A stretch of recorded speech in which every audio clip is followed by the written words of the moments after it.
What are some noticeable trends or changes happening at your university that applicants should be aware of? But one of the really big things that changed is that they're actually using AI as a part of the process. So as I mentioned before, you don't need to have research and all those things, but if you do have research, now you're going to actually have to be able to defend that research. So it's submitted to an AI that's then going to pretty much ask you questions about it.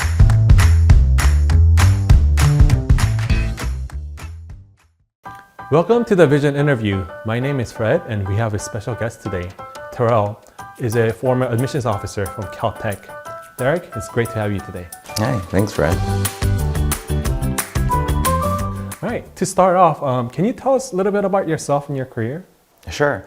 So I've worked in higher ed for over 15 years in admissions, consulting, and now in college access work. I spent 4 years from 2016 to 2020 working as an admissions officer at Caltech, where I read much of the American South as well as East Asia, so China, Korea, Japan, Singapore. And then now, like I said, I'm working at a college access nonprofit as the Director of Engagement for the Coalition for College. Great. So can you tell me a little bit about how the admissions office is set up? Who works there and what kind of work do they do? Sure. So when I was there, there was an executive director of admissions, and then there were associate directors, assistant directors, and then admissions officers who worked in the office there. The one thing that's really different, though, that I want to point out about the Caltech admissions process is that faculty members are actually a part of the admissions committee. So faculty members also read applications, which means that they are decision makers in that process, but that the executive director takes the recommendations from all of those people that are involved in the process. Interesting. Can you tell me more about the admissions process? So after I submit my app to Caltech, what happens to it? Sure. So at Caltech, they use a process called CBE, which is committee-based evaluation. That means not just one single person is reading your application. So when the application is submitted, it goes for around one read. So admissions officers would be reading that. So whether that is an admissions counselor, assistant director, associate director, they are reading it and they're making a recommendation on it. And then it goes on to a second round read. And that is typically done either by two more admissions officers or by a faculty member. And then once again, they give a recommendation. Those go on then to the director, who will either take those, and if it's a unanimous admit across all of those, the executive director might go ahead and say, okay, we're going to admit this student. But there were so many students, and Caltech actually only has an incoming class of about 250 students. So actually the majority of the files would go to committee. So that is the time where they're really crafting the class and thinking, who are these students going to be? What type of community do we want to create? So since Caltech is a very close-knit, intimately sized community, that's where that crafting of thinking about geographic diversity, thinking about the type of interests that students bring, thinking about the different experiences that the students would bring, that's when all of that really mattered. Wow, interesting. All right. Let's dig a little bit deeper into the evaluation criteria. I'm sure you guys use some kind of rubric or criteria. What kind of rating do you use to evaluate the students? Sure. So when I was there, academics always came first, and I'm sure that's still a part of the process. But the admissions process and the evaluation has definitely evolved since I was there, and I'll speak a little bit about that too. But we always looked at the academic preparedness. So that's looking at the transcript to look at what courses they're taking. Are they taking the most rigorous courses? And then since Caltech is a STEM-focused institution as well, it was definitely looking at their STEM passion, right? How are they challenging themselves with those STEM courses? But then also, how are they pursuing STEM outside of their classes, right? In the activities that they're doing, whether that be an internship, research, or something that's more local or focused on at their school. But then at the same time, the STEM passion and the academic excellence in a way is kind of the floor, right? That's the base, the foundation of what all students are coming with. So at a school like Caltech, once again, that I said, there are only 250 incoming students. Most of the students are admissible and are actually academically excellent, right? So after that, it's really looking at what else is that student bringing. So I know when I was leaving Caltech, one of the big things that we were talking about was really those non-cognitive factors, and one of those really being that intellectual vitality in a way.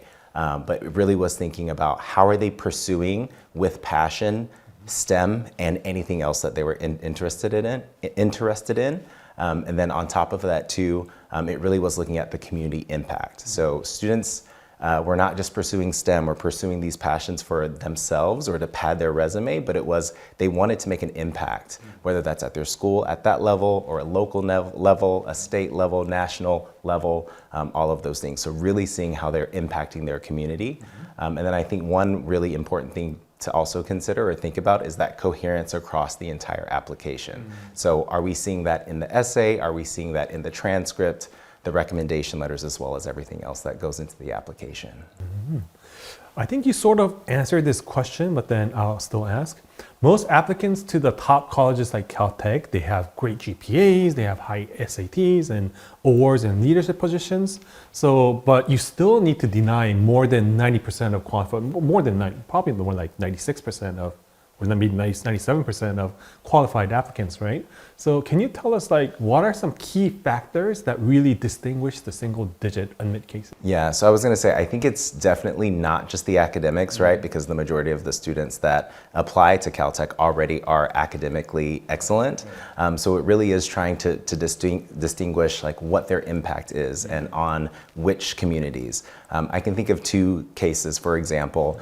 There was a student who his father was an Army veteran and had lost a limb. So he created a prosthetic arm using a 3D printer to be able to have his dad be able to interact with him and his little brother. There was another student who she submitted updates to the Snapchat filters because she noticed that some of her friends with darker complexions, their face wasn't actually catching those filters. So seeing a problem in the real world and being able to act upon that. So it's not necessarily doing something fancy in a lab or doing research, anything like that. It could just really be seeing something that needs to be done around you and taking the initiative to do that. Yeah. What are some noticeable trends or changes happening at your university that applicants should be aware of? Yeah, so when I was at Caltech, testing was a part of the process. And then during the pandemic, they went test-free, so you didn't have to submit tests.